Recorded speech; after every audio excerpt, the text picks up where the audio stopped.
Jai Hind everyone, welcome you back in the new episode. Previously, whatever the videos being made, that was all about the contemporary world politics. Now I switch over to the contemporary Indian politics. So a series of video I'll be making in coming few days about the contemporary Indian political scenario, in which we'll be talking about the historical perspective of India at the time of the independence and in the post independence, and at the same time what political institutions you can say and the political situation change. So these are all the things are supposed to be discussed in the forthcoming videos or forthcoming series of video, right? In terms of syllabus, if you can see, this is the part of class 12th syllabus, class 12th political science syllabus in the contemporary Indian political system, right? So the first chapter what we are going to discuss, that is the challenges of nation building. So what those challenges of nation building we are talking about? Before that, you need to go for a little bit background story. We are talking about the Indian freedom struggle. More or less, you already knew about 1757. That's Battle of Plassey, which laid the foundation stone of the British Empire in India. Rather, you can say the British East India Company started their own journey from 1757. From 1757 till 1857, that was the complete 100 years of journey of British East India Company ruled India. What was that British East India Company? That was a multinational corporations. Like today you are having so many multinational corporations, MNCs. So the British East India Company also one of the multinational corporations, having its own headquarters in London, United Kingdom. After the first war of independence or the Sepoy mutinies 1857, that the political power transferred from the British East India Company to the British Crown, and India was directly being ruled by the British Crown. Right? India was a direct colony of British administrations, and which continued till 1947. So I'll be discussing into very, you can say in briefly, this freedom struggle 1857, that's the revolt of 1857 at the Sepoy mutinies, and that ignited the Indians to fight against the foreign rules.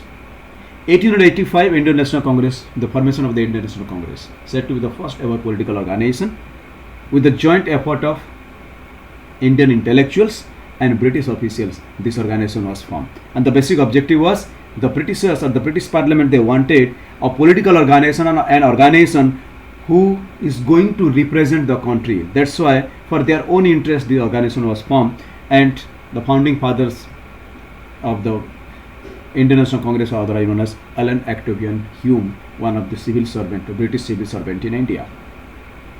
And the 1885 formation of Indian National Congress, and from there till 1947, that particular phase of the freedom struggle I am going to discuss in a brief manner. So 1885 till 1905, this is the first phase of the Indian National Congress or the freedom movement, that's otherwise known as the moderate era. They generally believe in the persuasions, dialogues, talks, and to get some concessions from the Britishers.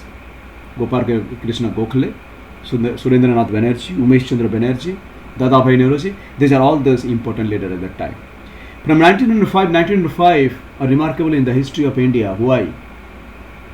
The master stroke of the divide and rule. For the first time, the master stroke of divide and rule by the Britishers.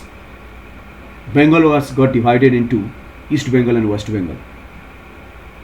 So 1905, partition of Bengal, and that raised the sentiments of some of the extremist-minded people, you can say, or some of the nationalists, and that's gave birth to the extremism in India. So right from 1905 till 1919, that particular party is otherwise known as extremist era, extremist movement. They talks about boycott, they talks about Swadeshi, and they started demanding rights from the Britishers. Demanding, not persuasion. Persuasion is something asking, sitting together and dialogue, and demand, we are pressurizing someone else to take those things. And the leaders, important leaders are Lal Bal Pal, Lala Lajpat Rai, Bipin Chandra Pal, and Bal Gangadhar Tilak. These are all extremist leaders. So during this extremist era, I can say that was the time of the First World War, 1914 to 1919. Also, that also changed the imperialistic attitude of the Britishers across the world also. At the same time, that's the arrival of Mahatma Gandhi from South Africa. That also make lots of changes in the Indian political scenario. And from 1920 till 1947, that's otherwise known as Gandhian era. During that particular phase, we fought three mass movements. The first one, 1920, that's one non-cooperation movement, not to cooperate Britishers. I don't want to discuss in details. The second one is otherwise known as civil disobedience movement. 1930 it's being started. You know the famous Dandi March. And in non-cooperation movement come to an end with the Chori Chora incident in Gorakhpur, in which around 22 policemen were being killed. So Dandi March, the beginning of the Dandi March is the beginning of the civil disobedience movement, and come to an end with Gandhi Irwin Pact. After that, the second World War started, 1939. In 1942, we went for Quit India movement, Bharat Chhod. And later on, after the second World War, there was change in the government in United Kingdom, and the Labour Party come into the power. Cabinet mission sent to India. Cripps proposals came to India. Constituent Assembly being formed in 1946. Then a committee was formed, drafting committee was formed to make our own constitutions. And these are all these activities being undertaken during the course of the time. And this is otherwise known the process of the transferring of the power from the British administration to the Indians.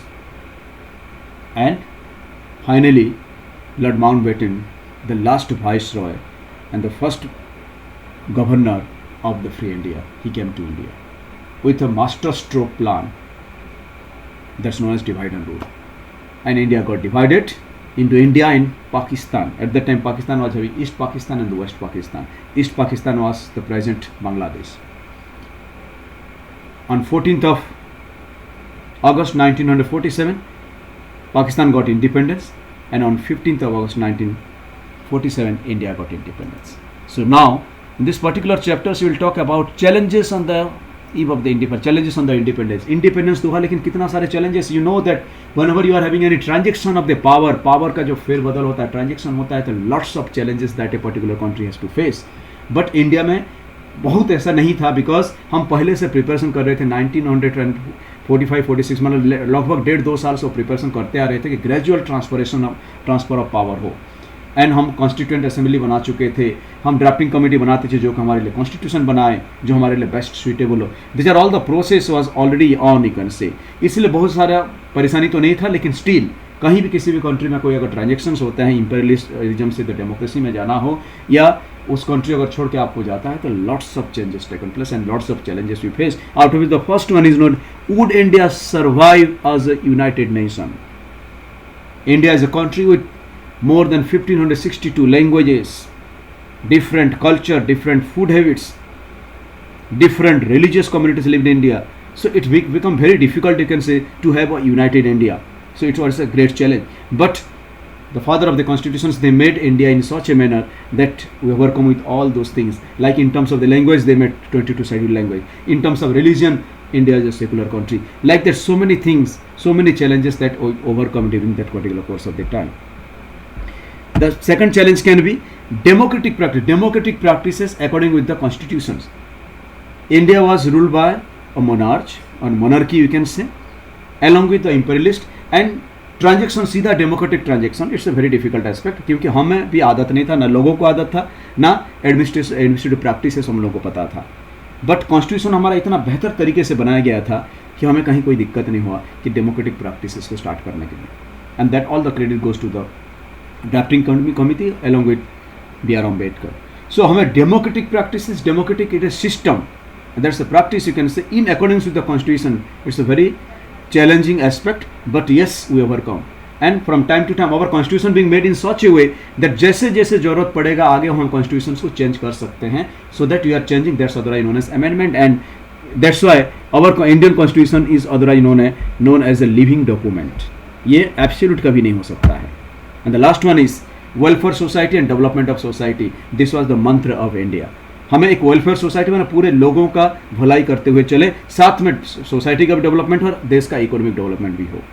In that aspect we have taken the concept of mixed economy and